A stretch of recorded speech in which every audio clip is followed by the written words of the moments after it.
What's going on, everybody? T. Wagner here.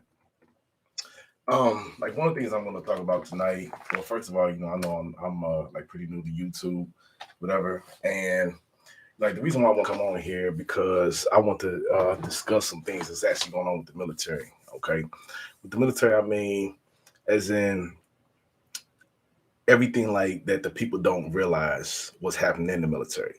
So the title of this podcast is called "The Shadow Side," right? And the title of the podcast discussion is called Falsely Accused Soldiers. Okay. The reason why it's like that is because a lot of people don't realize what's actually going on behind the scenes. Okay. People just don't understand. Well, actually, I'm here to go ahead and set the record straight and let you know that everything that you see in the military is not all sugar and spice and everything nice. Okay. That's what like a lot of people have to realize. Okay. And that's just what the goal of my podcast is just to inform everyone and let them know what actually goes on behind the scenes. Okay. A little bit about me. All right. I'm T. Wagner. I was born March 30th, 1980 in Cincinnati, Ohio. I enlisted into the military in June 2000, and I was just recently released from the military. Okay. During that time, okay, I've been deployed several times. Okay. I've taken care of my business, taken care of my soldiers, made rank. Okay. I feel like I had a pretty like decent career. But like at the same time, my career was cut short because of something that someone said or something that someone did. Okay. And like I said, this is the whole reason behind this whole podcast thing. Like I said, I just want to be able just to help people out and make sure that people are like really paying attention to everything that I'm saying. Okay, because like I said, this is not for my benefit. Okay, I've done my time in the military and everything like this, so I'm just trying to make sure that everyone else who's coming in behind me knows the ins and outs of the military.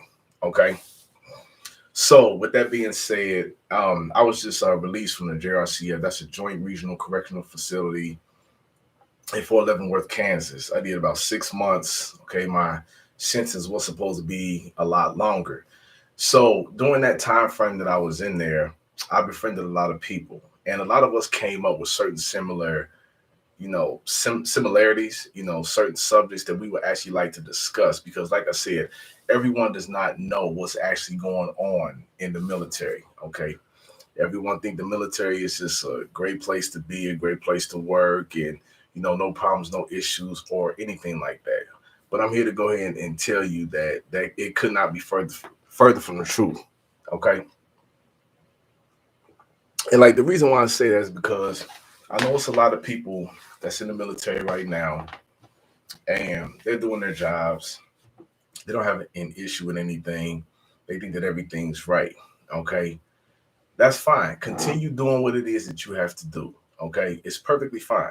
But at the same time, I want you guys, well, you ladies and gentlemen, to know that one wrong comment could possibly end your whole career. Okay, one wrong comment can actually end your whole career. Okay, because like I said, I mean, my story is like a little bit different. Um, in 2020, I was flagged, and people like they actually got me in trouble, whatever, and I ended up doing prison time, like I said, at the JRCF. But at the same time, I'm not mad about it. It's just that I just want to be able to educate everyone else who's coming up behind me. Okay. I don't want you guys, you ladies and gentlemen, to actually make the same mistakes that I did. Okay. And like I said, the title of this podcast is called Falsely Accused Soldiers. Okay. I want everyone just to go ahead and pay attention to me for a second. Okay. I'm just going to read something that I actually Googled and researched and everything like that.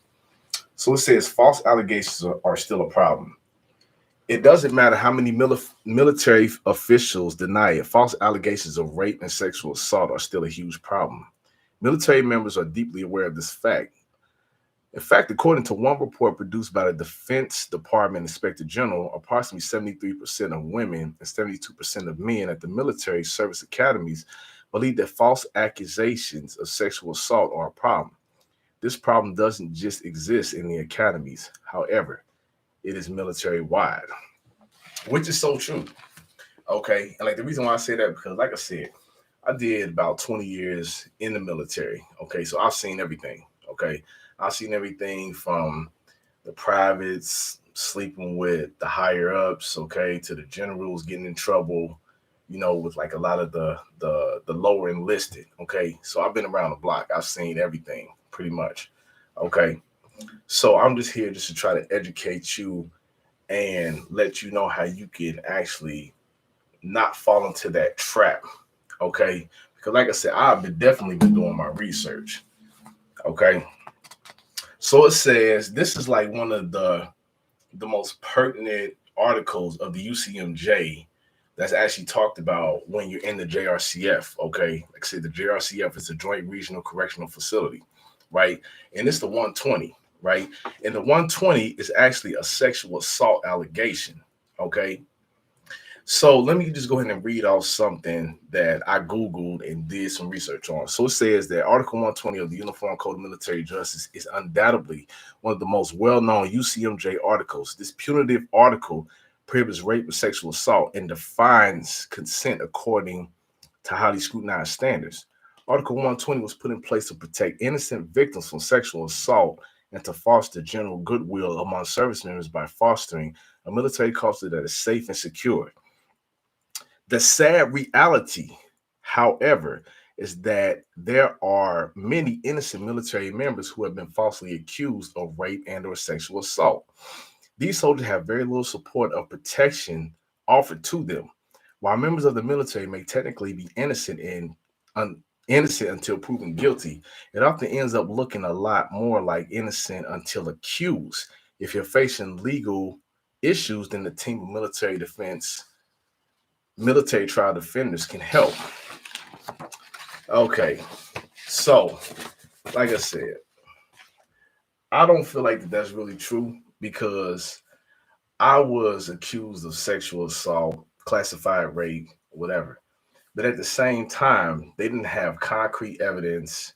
They didn't have anything to actually convict me. As a matter of fact, they actually dropped the allegation because they didn't have anything on me to actually move forward. Now, when you're in prison, when you're in the JRCF, you meet a lot of people and befriend a lot of people. Okay.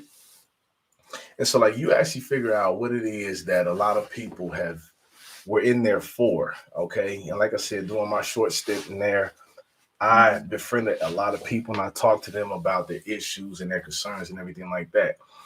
And, when I was first admitted into the facility, one of the counselors had told me, she said 80 to 85% of the crimes in there are based on sexual assault / rape. That couldn't be further from the truth. You mean to tell me out of that whole facility, excuse me, all of the issues and all of the concerns are based on sexual assault? Highly unlikely. Okay. Because like I said, I've actually talked to a lot of people who've been in there for a number of years. They've even said that they've beaten out their case in civilian court many times, many times. But the military actually convicted them, right? That's the whole thing about the military, right? Is that they don't want to allow anyone to get off the hook. And for somehow, if you do get off the hook, then you're going to be going to, they won't end up trying to kick you out. They'll end up trying to destroy your whole career and everything like that. So at the same time, you just have to be careful, extremely careful about who it is that you actually talk to, like who it is like that you actually deal with. For example, I know like a lot of I had this one friend in there, actually like a couple of friends, really, really close friends. This guy, he told me that he beat out his civilian case 3 times in the civilian case. But when it came to the military, they convicted him to 9.5 years. So what is it about the military case and the civilian case that's just so different? So if you beat out your case in civilian court, why won't the military actually honor that also? Because the stuff, it to me, it doesn't make any sense. Okay. Because if you can beat it out in the civilian case, then 9 times out of 10, you can beat it out in the military case also.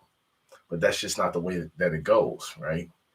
I knew another guy. I mean, I won't name anyone's names. I mean, I'm protecting everyone because of security. Okay. But I don't want to name anyone's names and possibly get them in any trouble. Like I said, it was another guy I knew.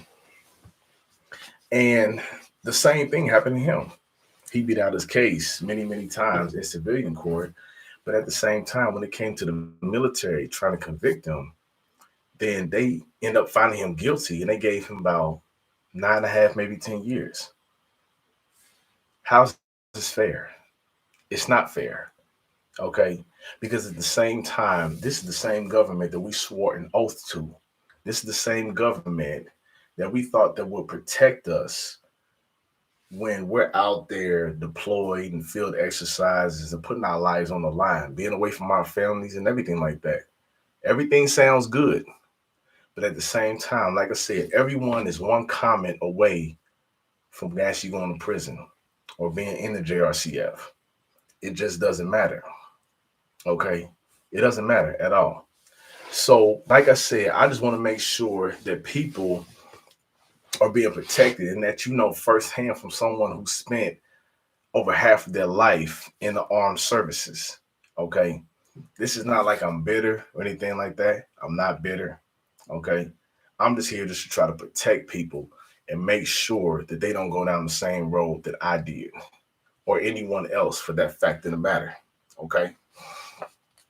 Now we'll go ahead and get back to false allegations, right? Now, when you're talking about the Article 120, right?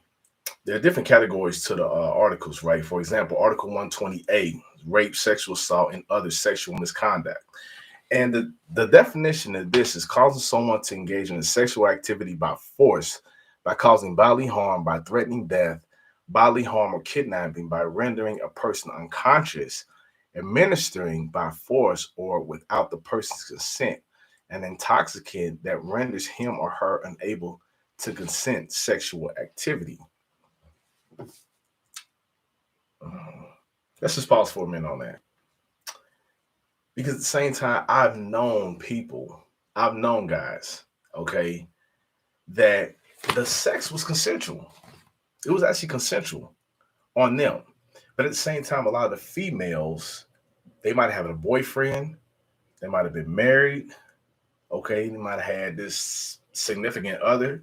And so therefore, if it might have looked like that they were the ones that were in the wrong, for example, they all of a sudden want to blame this stuff on the guy, on the man. No, it was consensual. You weren't drunk. There was nothing wrong with you. Okay? There was nothing wrong with you. But at the same time, because you're a woman, right, the military actually protects you and they'll make sure that you're taken care of regardless. Because I'm telling you, one thing that the military they hate is negative publicity. That's one thing that they hate with a passion. Okay. So if you're talking anything bad about the military, they are definitely out to get you. They have their target on your back. Now, for example, it's another article called Article 120, aggravated sexual assault. This definition is that causing another to engage in a sexual act by threatening or placing that person in fear, other than that listed in Article 128, causing bodily harm or engaging in a sexual act with a person incapable of understanding, declining, or otherwise unable to consent to the sexual act. But how in the world could you be unable to consent with the sexual act? You're grown. All of us are grown. Unless you were just so severely intoxicated that you don't remember what you've done or anything like that. But it still doesn't make any sense. I'm telling you, ladies and gentlemen, be careful, especially with the guys. Be careful, okay? Now, feast your eyes on this. At the Military Trial Defenders, we work to defend our nation's heroes against injustice and unfair treatment. Have you been falsely accused of rape or sexual assault? We can help coach you through the best defensive steps. We often remind our clients of the rights afforded to them by the UCMJ articles. Article 31 offers military members the right to avoid self-incrimination. If you have been accused of a crime, you should not offer a statement without advice from a military attorney. If you're worried that your commander would think you are guilty if you do not make a statement, then don't. Okay, I'm just going to continue reading on, okay? As mentioned in the introduction, the overarching military mentality is that the accused are guilty until proven innocent. Don't feel like you need to fight this overwhelming battle on your own. We are here to fight with you and fight for you. Well, I don't completely agree with that because, like I said, even with my situation, I was accused of rape, okay? But thank God that the rape allegation got dismissed, okay? Because, like I said, they didn't have concrete evidence, okay? No concrete evidence at all, okay? They didn't have that. So at the same time, I feel like that the military actually contradicts themselves on what it is they say in order to protect them and their reputation. Okay. The military is all about self. And you know, the crazy thing is, I didn't realize this stuff being a service member of 20 years plus. I didn't realize all this stuff. But at the same time, I'm glad that I actually know this stuff now. Okay.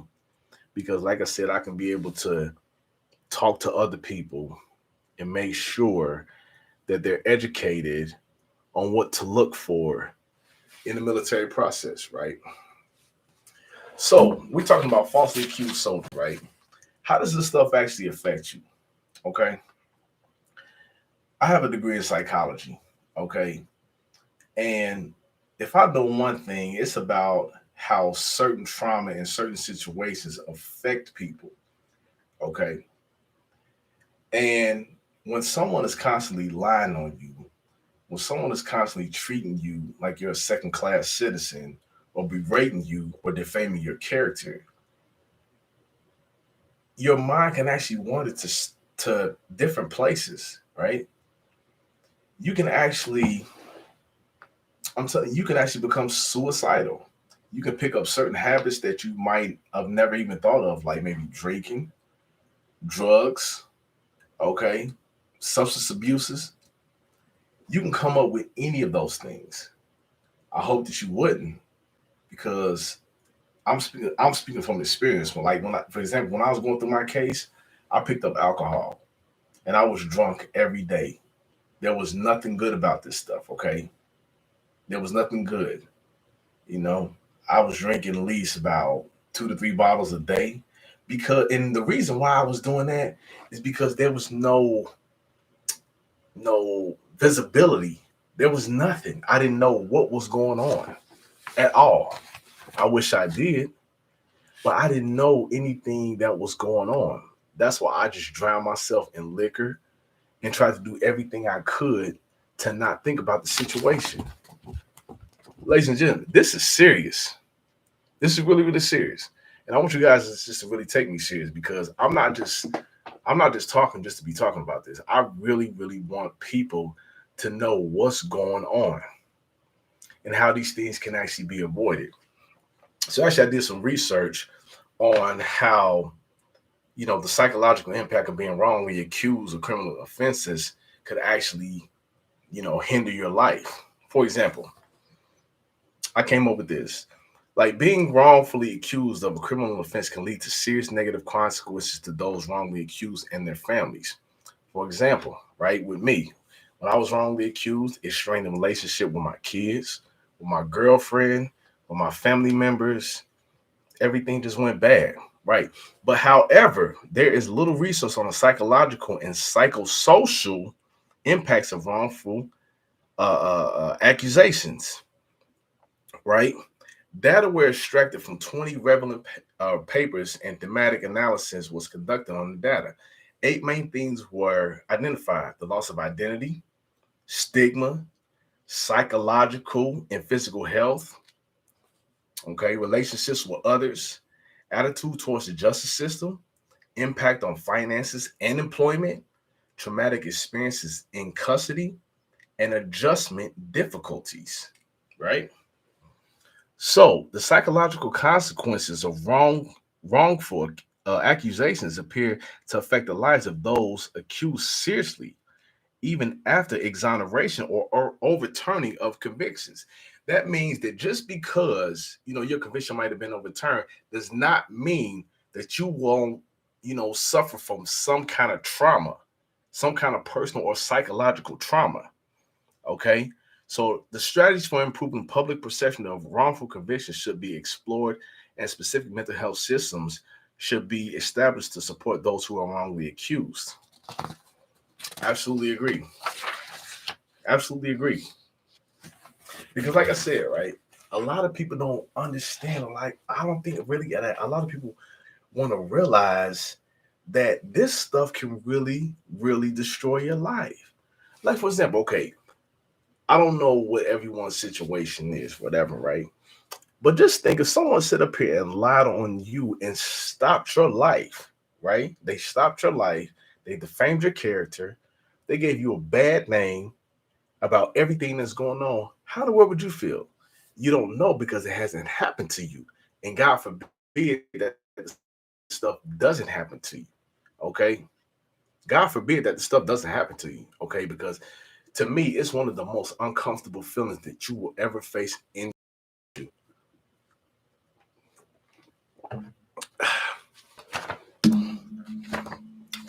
And so, with this being said, the method is to be considered for inclusion in the review. Studies were required to be published in English and to report on the psychological impact of wrongful allegations or an indirect impact which may have psychological consequences, right? Participants had to have been wrongfully accused of a crime involving a victim. Crimes such as abuse, sexual assault, and murder. Studies on such crimes scientific methods were excluded as the crimes are not comparable. Thus, the impact of the accusations may also not be comparable. Crazy, ridiculous, right? The search terms for false allegation or false accusations were used to search the following online databases, right? Embase, Medline, Psychoinfo, and Social Policy and Practice. Okay. Now, I just want to go ahead and get into, the eight thing like that they were actually talking about. For example, the things that actually, might accuse you and might put this negative demeaning spotlight around you.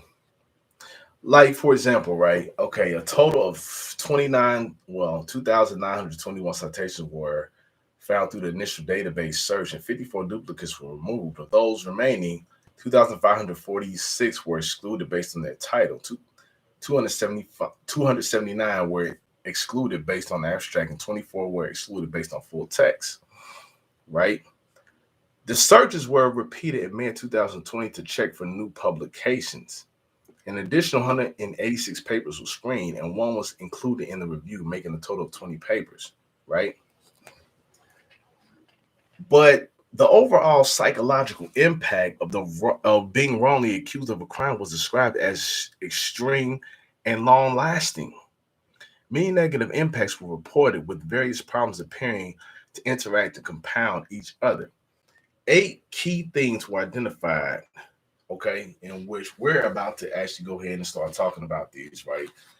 Sit back, buckle your seatbelts because this is about to be a long ride, okay? So, the first one is the change in self-identity, right?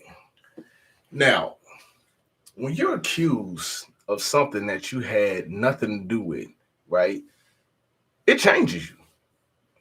It changes you, seriously.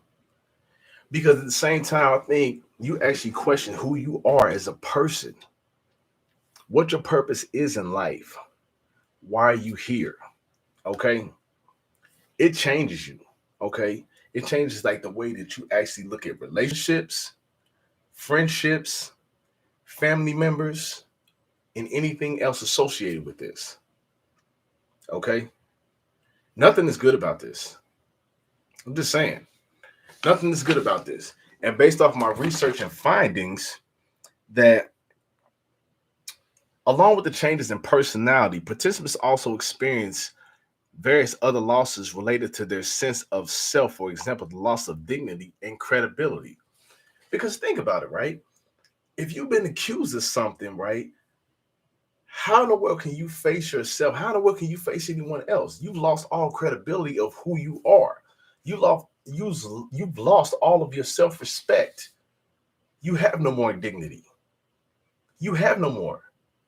Okay, because at the same time, society places this label over your head, right? And they love to keep that label going. Okay, because the way society looks at it is that if you were like this in the military, then you're going to be like this in the civilian world. That's exactly how these people look at it. Okay, it's almost like you cannot run away from it. Like once they have you, they keep you in that black hole. You will not escape this, and that is their main goal: is to keep you bound, to keep you shackled, to keep you looking like the fool. All they're waiting to do, right? All they want to do is wait till you mess up the next time. That's it. That's all that these people are waiting on. And for forever, as it will take, that's all that they're waiting on. They don't care. The consequence of the various personality changes appear to submit as a sense of loss of the pre-accusation self. It was particularly difficult for participants to regain their previous sense of self if they received no formal apology or public statement of innocence, effectively delabeling them. Moving on. Damage to reputation. For example, right? Like I said, I was in the military for 20 years, right? I never ever got in any trouble at all. Never ever. I mean, I was a stellar NCO, right? You know, I mean, I feel like I did the best job like that I could. And I was on my way to Sergeant Major, but at the same time, because of this, just because of the accusation, it made me look so stupid. It made my chain of command question my integrity as a man and as a soldier. Okay. All they were going off of was what this person said. It didn't matter what I said anymore, because that's exactly what happens when you get accused of something. The chain of command turns their back on you. That's how it is. It doesn't have to be right. They will turn their back on you. That's just the way that the stuff is. Okay. Let me just go ahead and read this. Damage to reputation.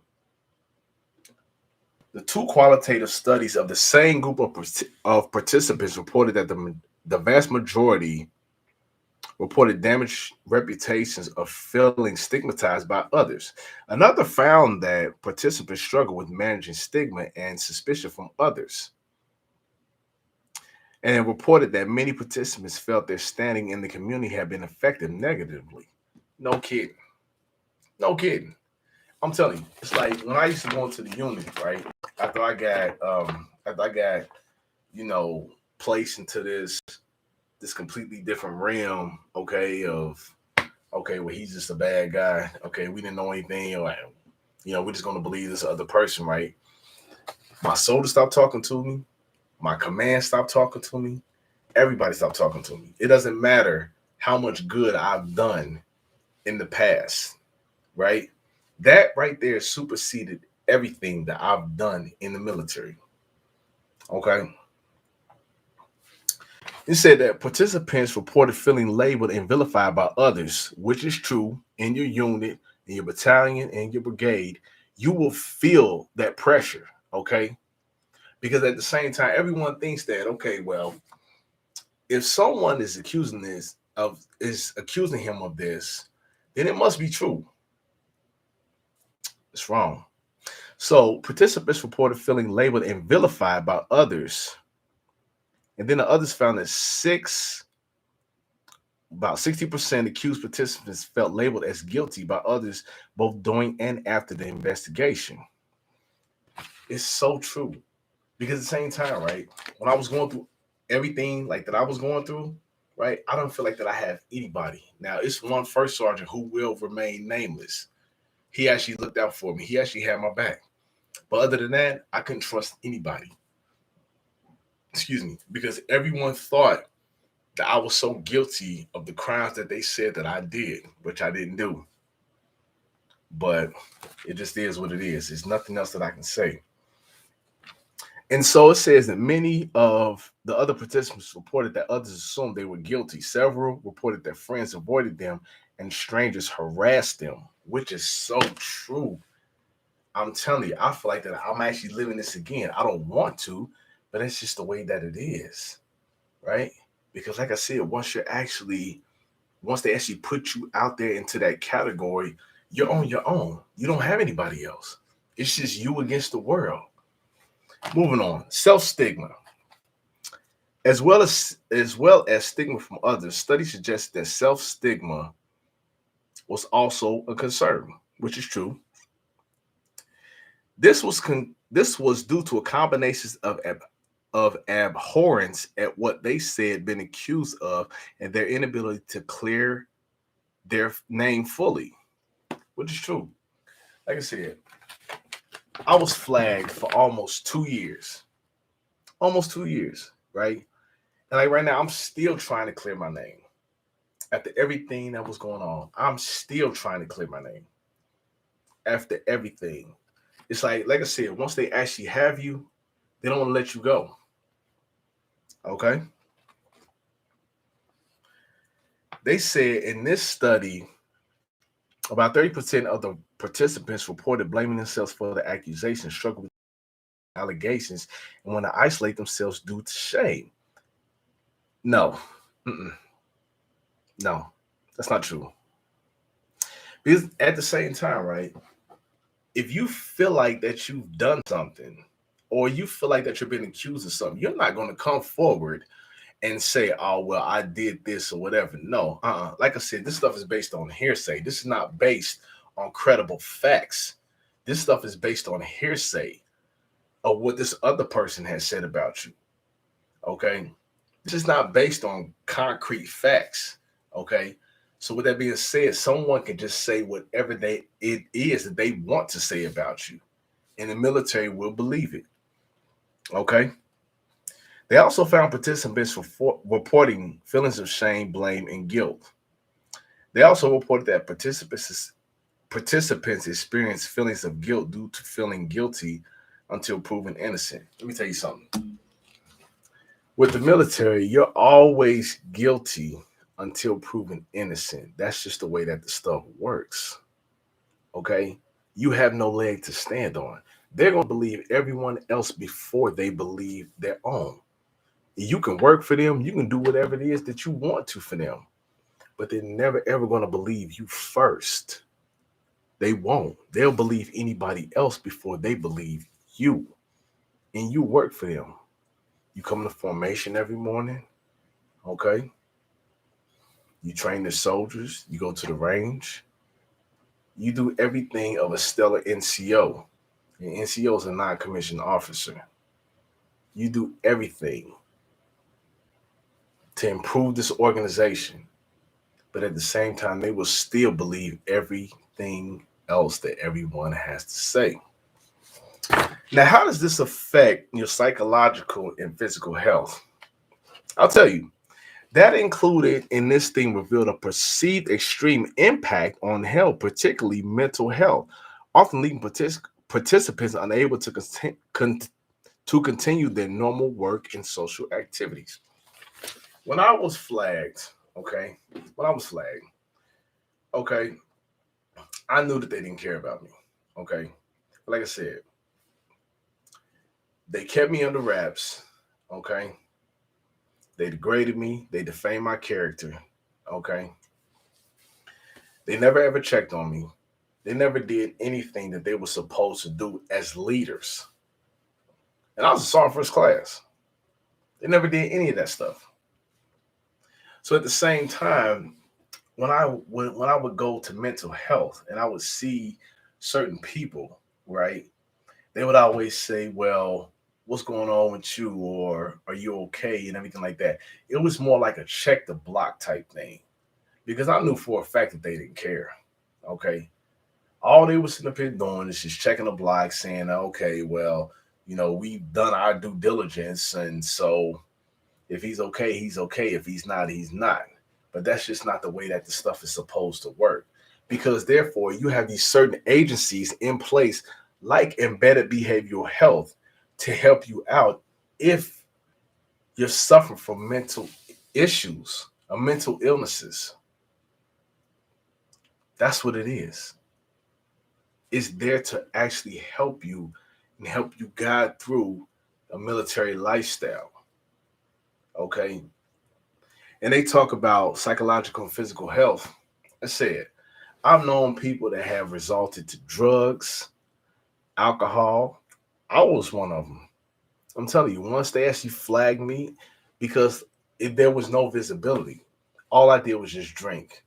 I drank every day, sometimes two, three bottles a day.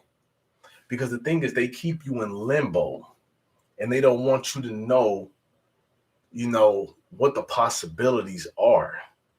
9 times out of 10, the chain of command actually know what's going on with you and what's about to happen with you.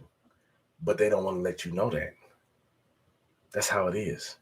They do not want to let you know what's actually going on or what could possibly happen to you. Because best believe, right, when you actually go to a place like behavioral health, they have to contact your chain of command to let them know the progress and status of your situation. They have to. They communicate with each other. That's how it is. So, depression. This is a really, really big one. I'm telling you, everyone. So it said that many studies reported that participants experienced symptoms of depression and suicidal ideation. Right? They said that 45% of participants reported depression, with 8 of these also reporting suicidal thoughts. Right? They also said that participants suffered from depressive disorders post imprisonment, and 14 suffered depressive episodes while in prison. They also said that 46% of their 13 participants reported moderate or high levels of depression. They reported that their participants had contemplated suicide at some point during their incarceration, with one making a suicide attempt. If that's not a mouthful, I don't know what is. Because, like I said, I was just released from the JRCF, from the Joint Regional Correctional Facility. I was just released from it. I've seen all this stuff. I've seen how these people don't support us. I've seen how these people, once you enter the facility, they automatically accuse you like you're guilty, automatically, without even knowing you. They haven't even had a chance to even talk to you. But at the same time, just because you're there, they think that you're guilty. That's just not right. That's just how the stuff is. That's just like how the stuff actually works. It just doesn't make any sense. Excuse me, everybody. I'll be right back.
All right, I'm back. Sorry about that. All right, sorry about that. So, like I said, like with depression and everything like that,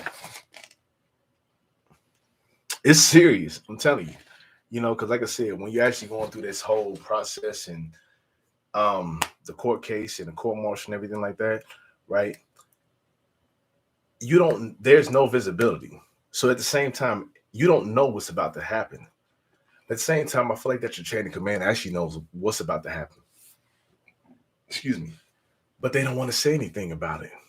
They don't want to say anything about this stuff. Okay. And that right there, when you don't have any visibility on what to say, on what your situation is going to be, then you're just left in limbo. So therefore, it causes your mind to wonder because you just don't know. You don't know what's about to happen. Okay. I think that, you kind of generally have some idea of what's about to happen, but you don't know for a fact. Okay. Because either one or two things is going to happen. Either you're going to go back to the unit unscathed or you're going to prison. And like I said, 10 times out of 10, you're going to prison. Okay. Because the military always has something to prove. They always do. They always have something to prove.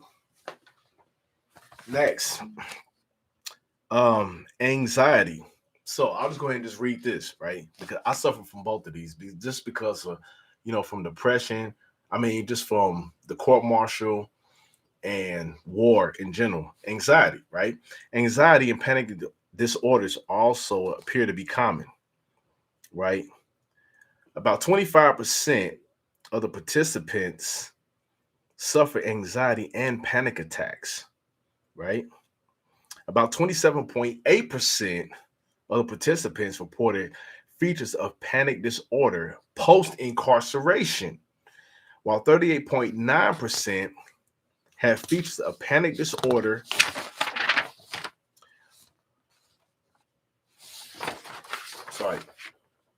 during their time in prison. So almost 50% of the participants suffer from anxiety and panic disorders. You want to know what that stuff is? Like I said, I've been in prison. I know what it's like. Okay. When you're in prison, nobody actually wants to believe you. Everyone thinks that you're just guilty, right? Everyone thinks that you're guilty. But at the same time, nobody want to actually take the time to try to get to know you and think, hey, mate, look, maybe the person who accused him of something was just lying. No, that's just not the way the stuff works, right? You're guilty until proven innocent, right? And then once you actually get in prison, they're going to keep you there without the possibility of parole, without the possibility of clemency, without the possibility of anything. They're there to make an example out of you. That's how the stuff works. Okay. PTSD. This right here hits home for me because I've been there. I still suffer from PTSD after being in war, after my brother's passing, after everything. Okay. Now, let's talk about PTSD. So they actually said in this study that several papers actually noted probable PTSD in those wrongfully accused. Right? They said about 40% participants also noted that many of the participants of their qualitative study reported experiencing PTSD. Let me tell you something. PTSD is nothing to play with. Okay. I still suffer from PTSD. And my last deployment was 12 years ago. Okay. In Afghanistan. That's just what it was. In Afghanistan, Like the reason why I say that is because, when I was deployed, my brother passed away. I had to leave theater, come home, bury my brother, and go right back down there. Okay. So it was a very, very uncomfortable situation, right? PTSD just it does not just leave you just like that, like everyone think it does. Okay. PTSD can actually stay with you for years and years and years at a time. Okay. So if you're not getting the proper treatment that you should be getting, right? You need to go ahead and maybe seek another medical professional or seek someone who can actually help you. Okay. Because I'm telling you, everything that I'm saying right now falls under the category of the falsely accused soldier. Talking about sleep problems, sleep apnea. I have sleep apnea. I have to take sleeping pills to go to sleep. Okay. Even when I was in prison, I had to take sleeping pills. Okay. Because the stuff messes with your psyche. I had to take sleeping pills every night. And I still take sleeping pills every night. Okay. I still take them. Trazodone, extremely strong, extremely strong sleep medication. I still have to take the stuff every night because it just doesn't stop. Okay. For example, it said that a report had found that 25% reported disrupted sleep, insomnia, or nightmares. Okay. They also reported that some degree of sleeplessness or night terrors. Most participants reported had chronic difficulty sleeping, found that many of the participants suffered from insomnia. They also found about 80% of the participants reported sleep problems occurring more than once a month. Reported that many participants had developed sleep disorders. How do you develop sleep disorders? How do you? Stress, uncertainty, not knowing the outcome of certain situations. That's how. Because, like I said, even when I was going through my court martial, I don't think I even slept. Not one time. I don't think I slept. All I'm telling you, all I did, I drank myself to sleep. And sometimes I didn't even go to sleep because that's how severe the situation was to me. I'm telling you, I would have to drink myself in order to go to sleep. And I'm telling you, sometimes that still wasn't enough. Sleep apnea is no joke. Okay. Sleep disorders. Okay. It alters your body, it alters your mind. They said they put down other psychological and somatic systems, right? They report a general sense among their participants of being worn down by wrongful accusations and worried about others believing them. Almost half reported physical symptoms such as pain, high blood pressure, and dietary problems. Other problems reported unusual weight loss or gain, nausea, moodiness, somatic complaints, paranoia, stress, and alcohol or drug dependency misuse. Let me just stop right there for a second. Because, like I said, something like this actually hits home. I've been there. I know what it's like. I know what it's like to consume alcohol all day on a daily basis, to not even want to eat. Okay. I didn't want to eat. You know, I look, Crown Apple had become my best friend. Thank God it's not like that anymore. But like I said, that's just how the stuff was. Okay.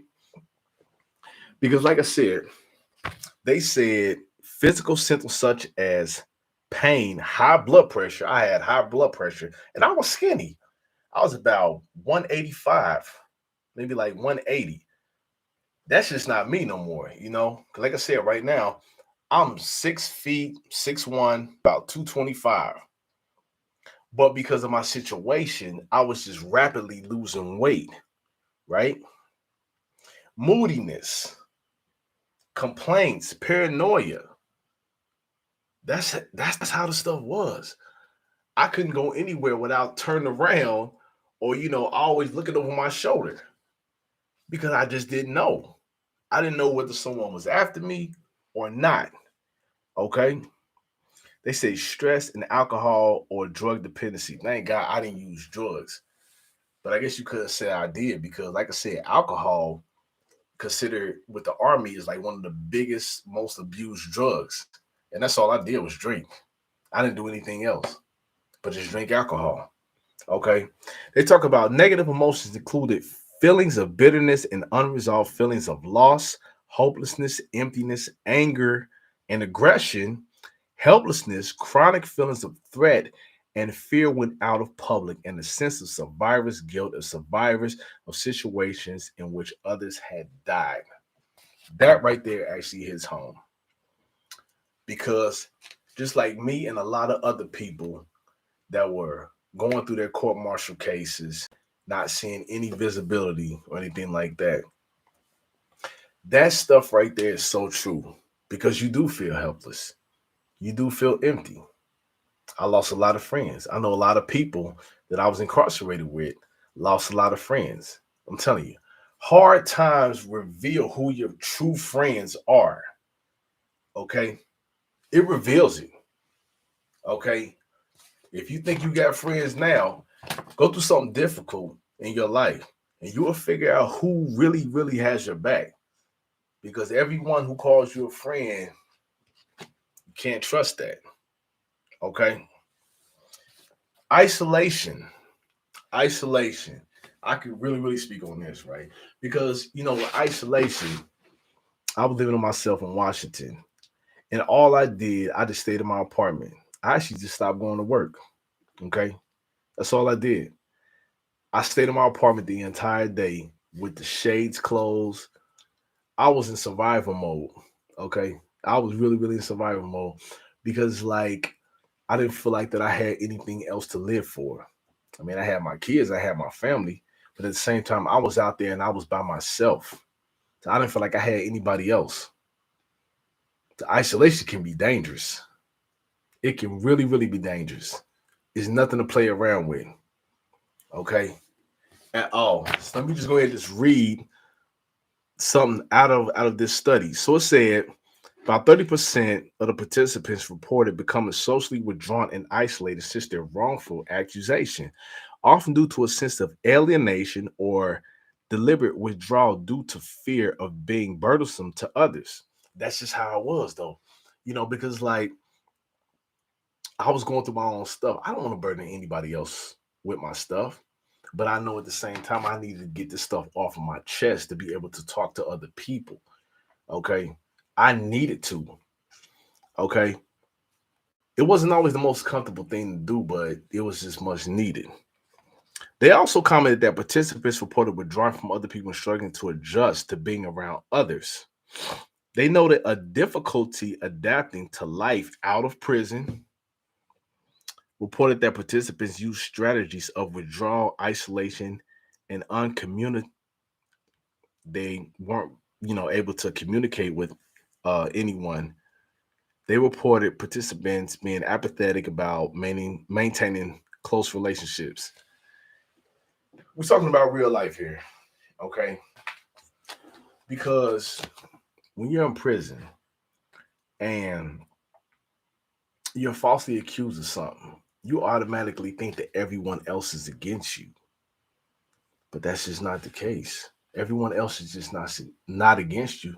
You might have those feelings of being insecure and stuff like that, but that's just not the case.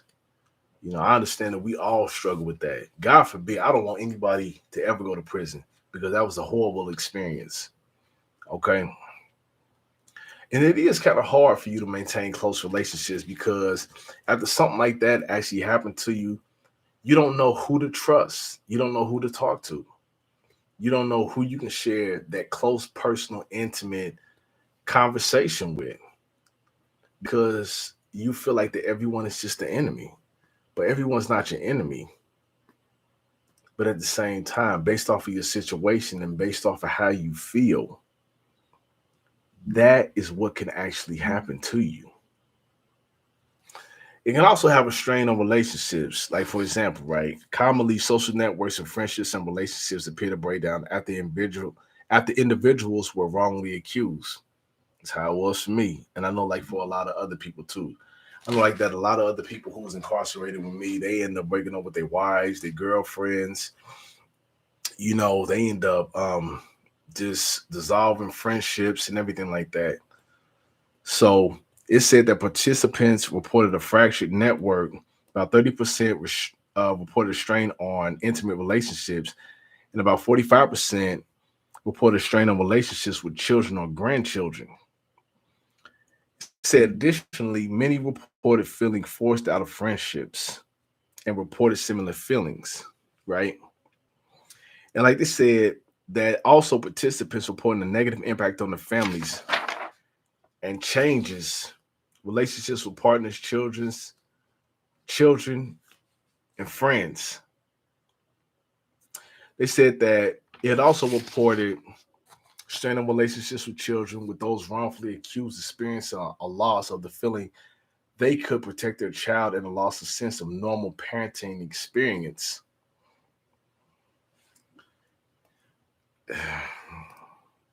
They also reported that several participants had experienced family stress, relationship breakups, divorce, or loss of custody as children. They said when you're in prison, anything goes. I remember, we used to be at the phones and I'll be playing chess or playing the games with some of my buddies and stuff like that. And, you will hear actually some of the guys over there just getting into it with their wives and their girlfriends and stuff like that. Or they might send them a John Deere letter, you know, telling them that they've moved on with their life or they just don't want to be with them anymore because they're not there. It's a difficult way to go. It really is. And then it's like you have to deal with the family's experiencing the strain and stigma. Because you look at some of the studies and they reported secondary trauma in the close families of those wrongfully accused, right? They reported cases of partners and families of the accused experiencing anxiety and depression, and also reported depression in the wives of those of the accused. They said that the families had to deal with the stigma and shame involved, which could lead them to being socially rejected, blamed, labeled, and stereotyped by others in the community, and can even lead to antisocial or criminal behavior in the children of the wrongfully accused. That's not cool. That's not cool at all. So you mean to tell me that based off of something that I got wrongfully accused, that you have to suffer for that? That's not cool. I'm telling you, if that's the case, if you're going to sit up here and dog me out and believe the word of somebody else based off of a lie, then you do what it is that you need to do because it's not right. It's not. So at the same time, just because my situation might hinder your life and might hinder your progress on you achieving a social status, excuse me, that's not right.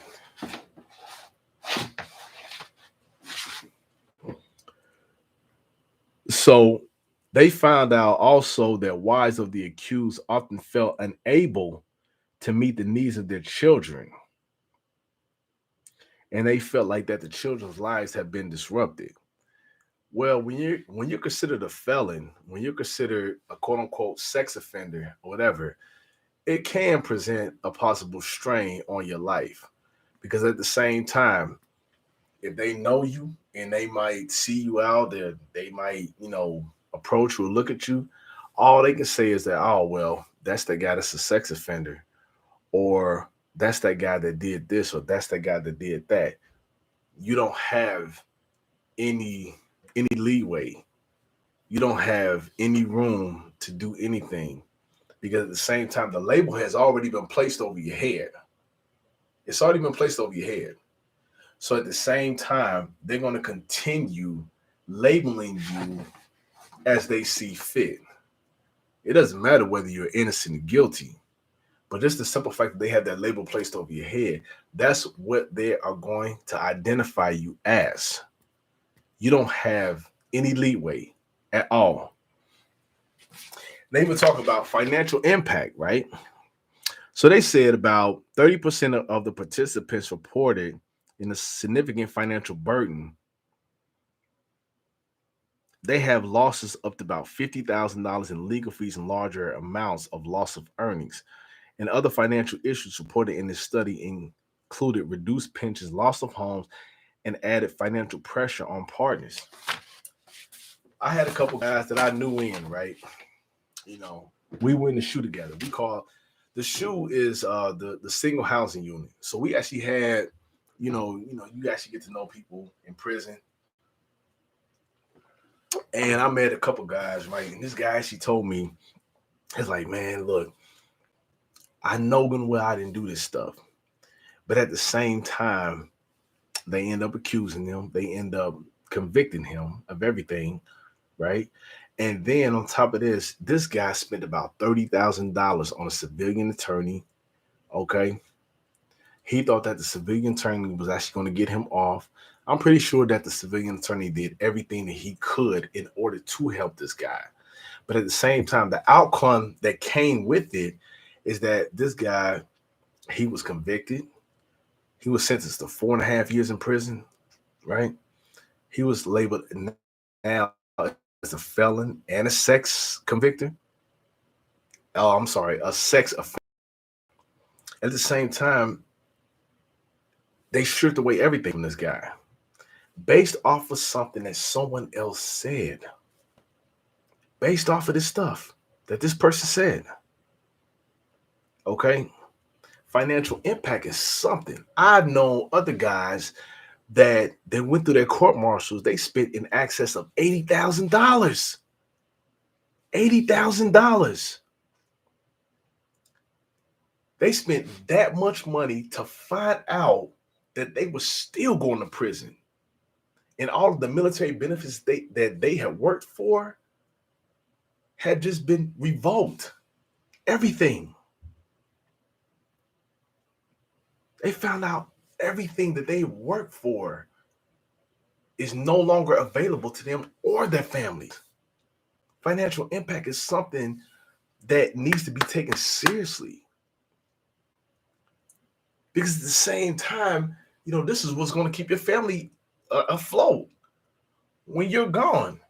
If you're behind bars, how else are you supposed to take care of your family? You can't, unless your wife just has a really, really good job. But this is the type stuff that we actually deal with here. Like I said, I've known guys spent 30, 40 some $1,000s on private attorneys, and they still convict these guys.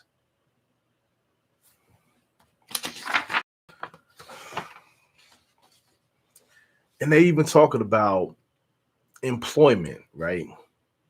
So, you get convicted, or if you're falsely accused, God forbid that this stuff like this ever happen to you. If you end up getting falsely accused, you will probably have to register for a sex offender, or you will end up having to become a felon, right? And everyone knows it's difficult for felons and sex offenders to actually get jobs. We know that. But I'm just going to just read something from this study that I actually researched. It said most of the participants who were working at the time of the accusation had lost their jobs, been stripped of regular duties, or faced impassable barriers against working with children or vulnerable adults in the future. So, like for example, right? If you have a felony, okay, you will not be able to work anything like that dealing with women or children, like daycares. You can't be a doctor, psychiatrist, psychologist, or anything like that. Like your job scope is actually limited. Okay. It's really, really limited. And then it said the several reported struggling to get references from former employees, distress at no longer having a clean criminal record, checking bitter feelings of loss about not being able to continue in their careers. So God forbid if something like that actually happens to you, you might have to end up finding another career. I pray to God that this stuff doesn't have to happen to you. But when this stuff happens, I hope like that it doesn't happen.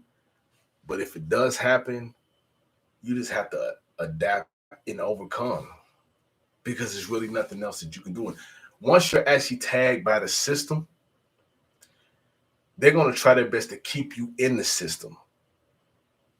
That's how it is. They're going to try their best just to keep you in the system. They don't care about anything else, because they're looking for you to become a repeat offender. That's, but you can't give that stuff to them. They said they reported that only about 25% of participants were employed and all but one of those had started their own businesses as they had experienced such difficulty finding their own employment. Also, they said that criminal prosecutions have resulted in suspension from work of about 20% participants were too unable to return to work at all. Of the 100 participants in the study, 82 had suffered some type of job loss or penalty, right? How would you feel? Somebody lied on you. It's like your mind can't go back. Okay. It can't go back to where it used to be. Okay. Because like I said, once you actually been found guilty, once they put that label over your head, you can't go back to how things used to be. It's almost like you have to become someone else. There's no way in this world that you can actually do that. You have to adapt and overcome. You have to find different avenues on how to be someone different. You have to do what it is that you have to do. It's like you're in survival mode for the rest of your life. That's what it is. You're completely in survival mode. They also spoke about traumatic experiences in custody. They said it was a study saying that people who have been wrongfully imprisoned found that traumatic experiences during imprisonment appeared to contribute to post-release problems.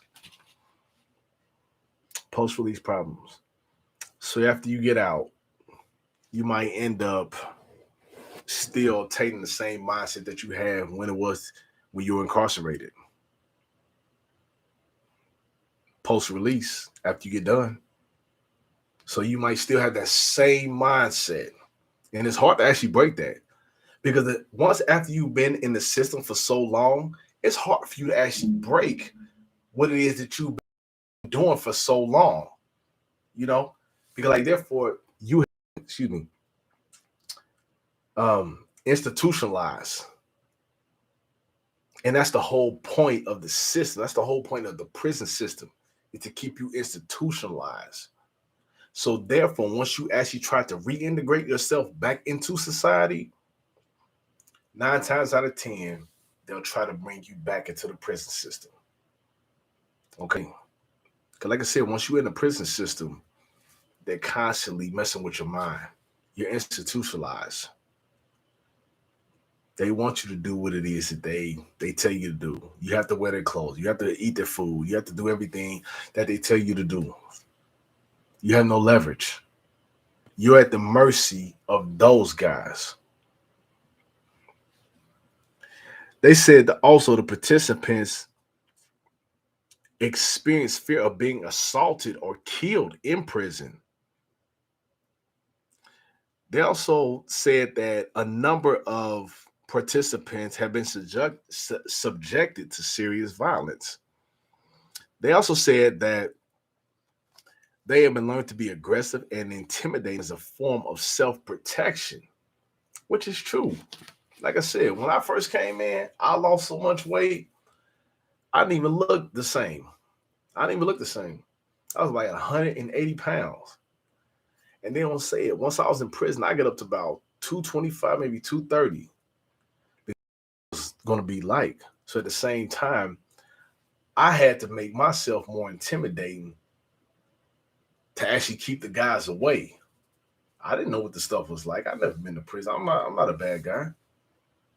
You never ever know what it's like. But at the same time, you have to adapt and adjust to your environment. You have to. A lot of people actually had adjustment difficulties, right? For example, they said participants' legal battles have been going on for years, and the experience of being wrongfully accused had dominated their lives for long periods of time. Those who have been incarcerated tend to become institutionalized and struggle to adapt to life out of prison. For example, one of the guys I knew in there, he was a really, really nice guy. You know, he was my chess buddy and everything like this. This guy's almost 60 years old. But at the same time, his mind was the mind of a 20-year-old because he had been in there for so long. Okay. He had a hard time adjusting.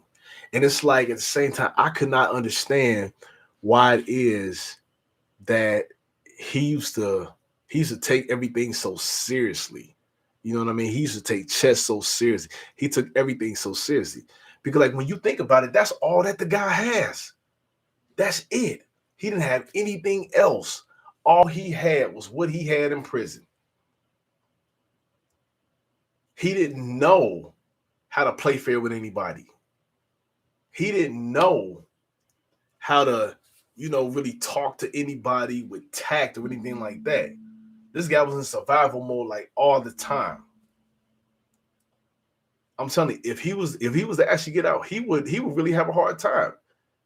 Because like I said, he had been there for so long, and said once you actually get in the system, they institutionalize your mind to think the way that it is that they want you to think.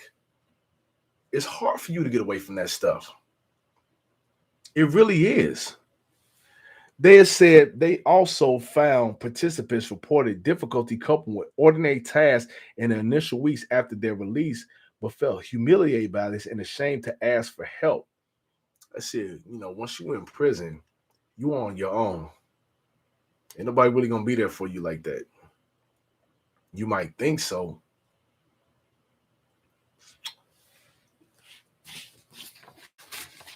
It's just a different world. It really is. It's such a different world. You might think that you got guys in prison and stuff like that. You really don't. You get to know people, you befriend people, but at the same time, everyone is there to achieve the same goal, which is to leave. So all everyone is trying to do is just go home. Just leave. But it's like also something else that's really, really, it's really, really sensitive. It's a really sensitive subject.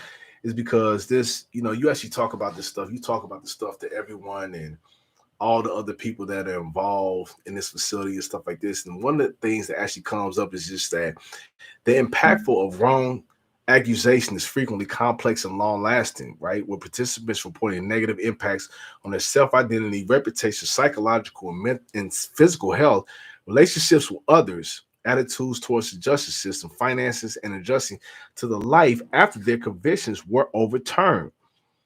But think about it. How many times does that stuff actually happen? You very rarely see people's convictions get it, overturned.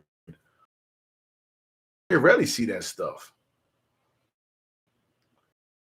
Problems appear to compound each other and exacerbate the psychological difficulties experienced by the wrongly accused. And they said negative impacts on family members were also reported, with those close to the wrongfully accused also experiencing stigma and psychological difficulties.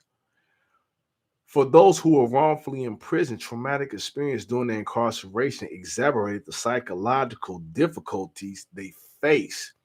And that stuff is just not short term. That's long term. Is long term. Just because you're out does not mean that you still don't think about that stuff. I still think about this stuff every day. And I was not even in there for as long as a lot of my friends were. You still think about this stuff every day. This stuff just not, it just does not go away. I'm not here to sit up and try to sugarcoat anything to anybody, because I want you to know, because I want you to sit up here and realize the whole severity of this situation. This stuff ain't no joke. And I don't want you to sit up here and think that, I'm bitter or anything like that. It's just that I'm trying my best to educate you. Try my best to educate you on how to not come to this facility or to not get caught up in foolishness. This is my goal. I'm just not on it. There are certain limitations that you actually got to do. It's just like, for example, right? And like I said, I've done my research on this. Okay. I'm really, really passionate about this. That's why I'm actually doing podcasts about it. And like, it's also, I mean, it's so much stuff like that you actually gotta, dig into and know in order to be able to help out everyone else. Okay, so like I said, for example, the limitations, right? The limitations, they said that almost all studies had small sample sizes. This is likely due to the very nature of the subject matter. The wrongfully accused are hard to reach population, and it is difficult for researchers to locate cases to be sure that those included in the study were indeed wrongfully accused and to access case materials. They said that the highly sensitive nature of the research means that the many wrongfully accused individuals may be unwilling to take part, and so the literature tends to be limited to those self-selecting to participate. You daggone right. Why in the world would you want to sit up here and try to participate in something for a government has already found you and convicted you of being guilty? Nobody wants to participate in that stuff because therefore, right, your your faith and your loyalty towards the government has already gone out the window because they've actually betrayed you. So why should you want to trust them? They always try to say, oh, well, trust your leadership, trust your chain of command. I don't trust these people at all.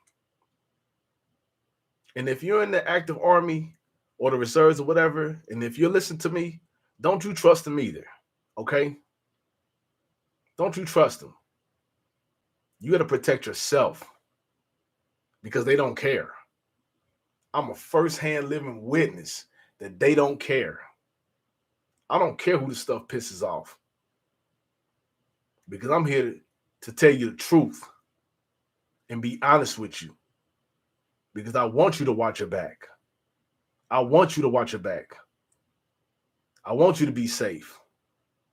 And if you don't want to sit up here and listen to me, you think I've been sitting up here talking for almost 90 minutes, just talking out my ass, that's on you. But I want you to be safe. And I want you to sit up here and take precaution and watch who it is that you're working with. I'm telling you.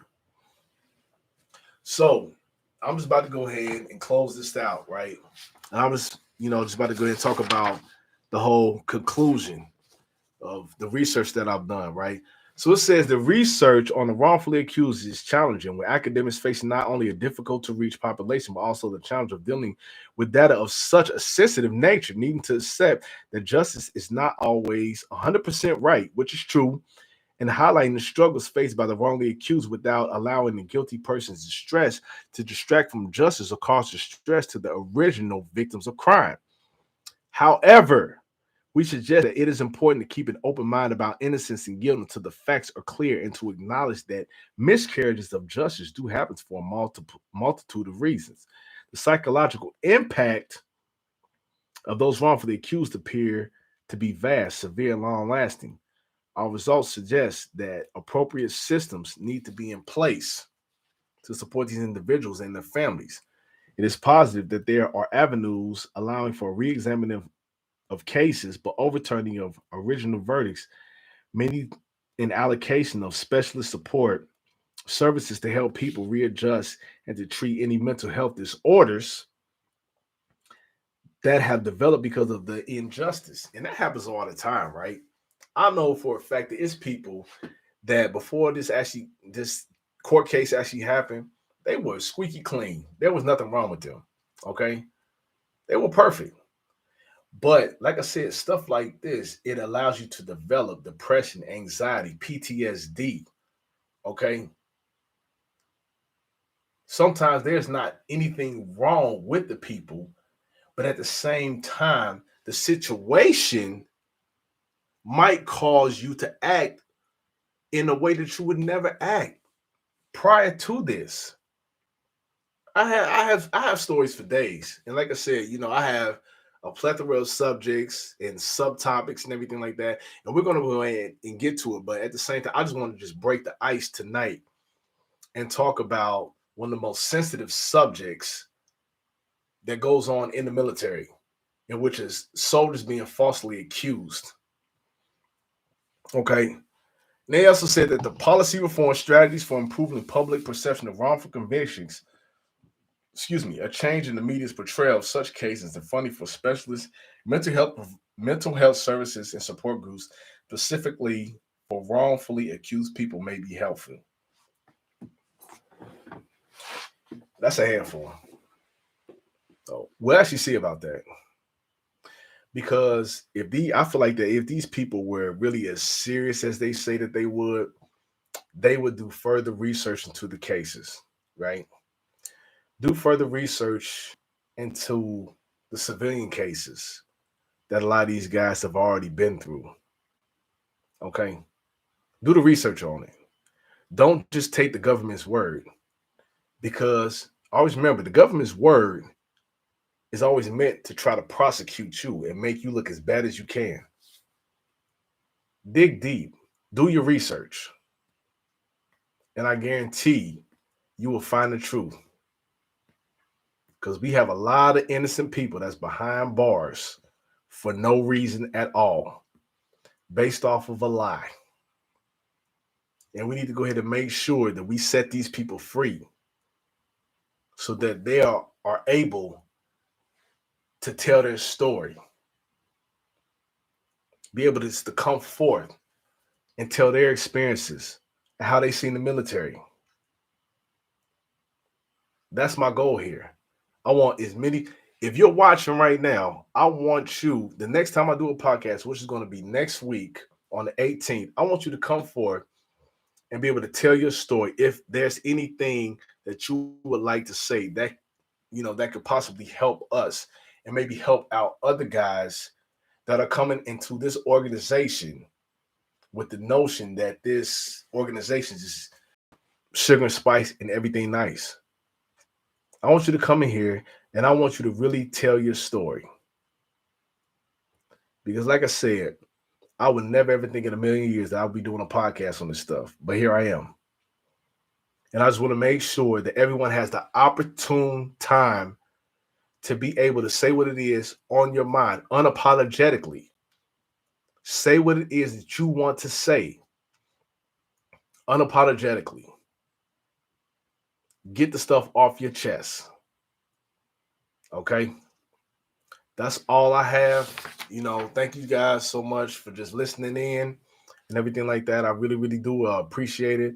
Like I said, the next podcast is going to be next week. We're going to continue digging deep and diving in and talking about all of, so many other subjects and everything like that. I really do appreciate you. T Wagner is my name. You can subscribe to my channel, please. Just the more the better. The more we get this message out, I would just greatly appreciate it, because like I said, I don't want to see anything else happen to anyone that's any younger than me, because I know what it's like to actually go through the ring with the military. So I'm just trying to protect everyone else that I can. So at the same time, please, if you want to go ahead and subscribe to the channel, please do. But other than that, that's all I got. Hey, much love to you guys. Be safe. And look, like I said, I'll see you guys next week. Please tune in. All right. Y'all have a good night.